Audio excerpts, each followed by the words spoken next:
The classification of lymph node zones into levels originates from the Memorial Sloan Kettering Hospital, Newark, and was adopted by the American Academy of Otorhinolaryngology, Head and Neck Surgery in 1991. This clinically oriented classification system was developed by surgeons and radiologists and aims to differentiate nodal areas that drain the visceral structures of the head and neck. अब आज चाहिँ हैन lymph node examination of नेक है cervical lymph नोडको examination हैन अब हाम्रो चाहिँ नेकको cervical lymph node भनेको चाहिँ 7 ग्रुपको हुन्छ है लेभल 1 टु लेभल 7 है एमङ दिस 7 ग्रुप है level 1 2 and 5 are divided into A and B अब सुरुमा चाहिँ हाम्रो सबमेन्टल लिम्फ नोड है सबमेन्टल लिम्फ नोड है यो सबमेन्टल लिम्फ चाहिँ बाउन्ड्री हो है सबमेन्टल लिम्फ नोडको बाउन्ड्रीमा चाहिँ सब माथि चाहिँ है सिम्फाइसिस मेन्टाइ है laterally anterior belly of digastric inferiorly hyoid bone है अनि दिस है submental lymph node is call 1A है दिस इज 1A अनि चाहिँ यसको draining it will drain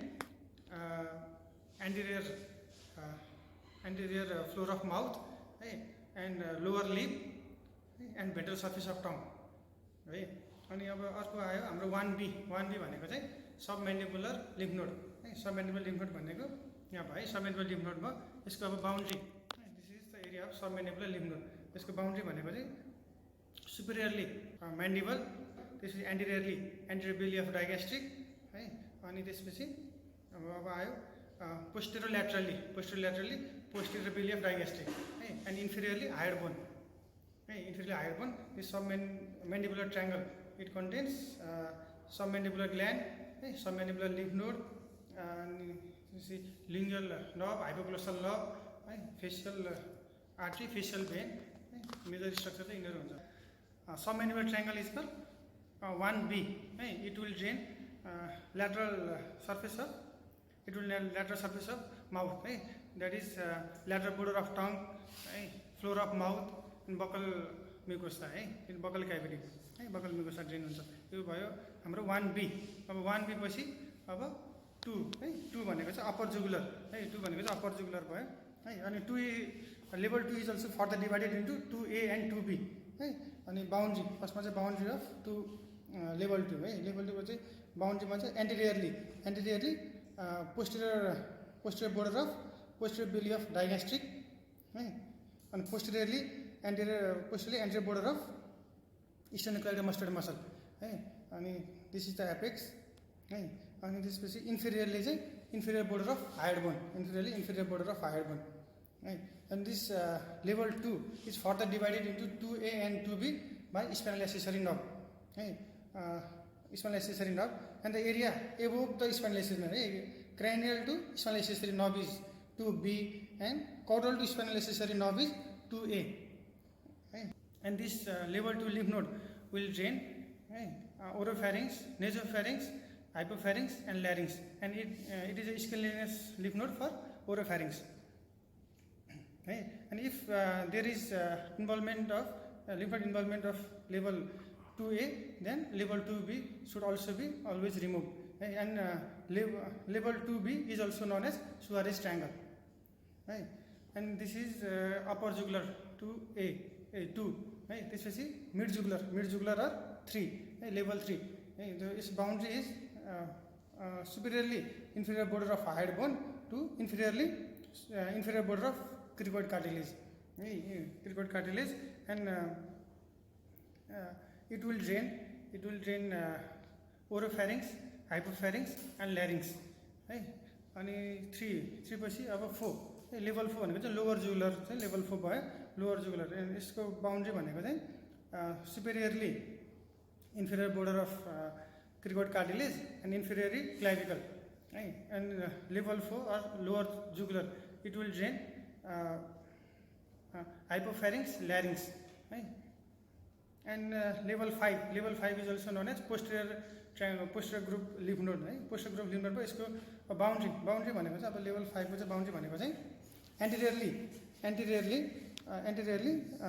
posterior border of sternocleidomastoid posteriorly anterior border of trapezius anterior border of trapezius and inferiorly clavicle.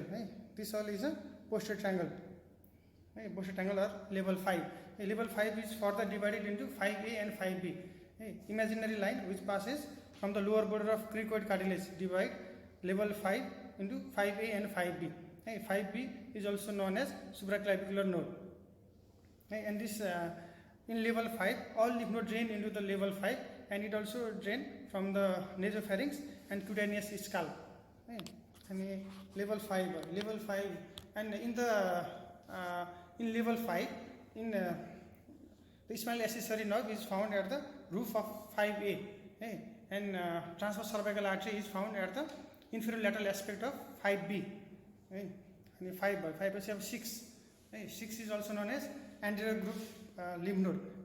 The it is and the boundary of 6 भनेको चाहिँ superiorly inferior border of hyoid bone, inferiorly innominate artery on right side and corresponding level on left side, and laterally carotid artery. And level 6 it consists of lymph node of precricoid or prelaryngeal or delphian lymph node, and perithyroid and paratracheal.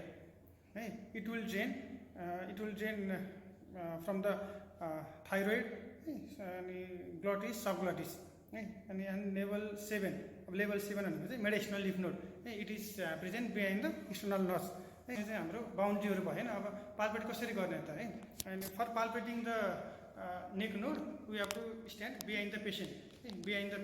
And the neck of the patient should be flexed so as to relax the muscle of the neck.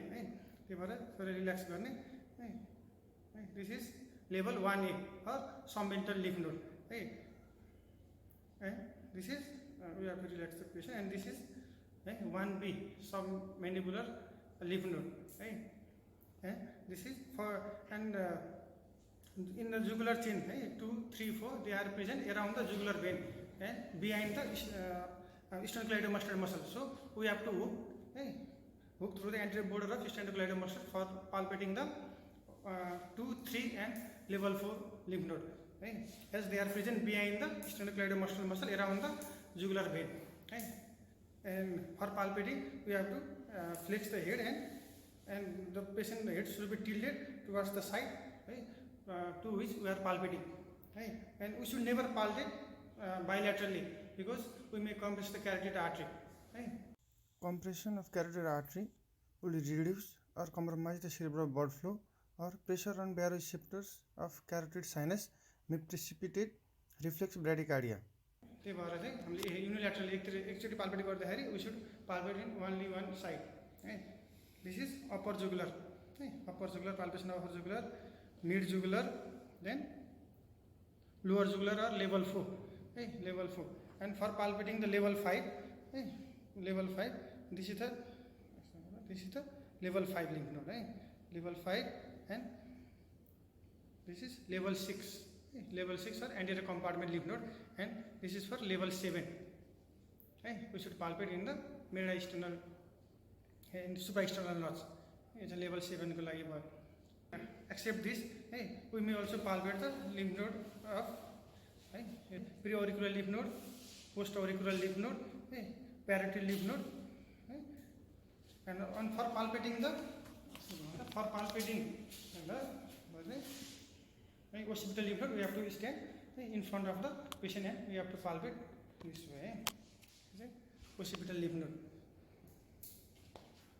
For malignancy or suspected malignancy of head and neck, like malignancy of nasopharynx, oral cavity, oropharynx, larynx, and esophageal malignancy, thyroid malignancy, we should always do a lymph node examination of neck. In a normal person, lymph nodes are not palpable. Normal shape of lymph node is ovoid in shape. It is rounded in malignancy, and the shape of the lymph node will be irregular in case of extracapsular invasion.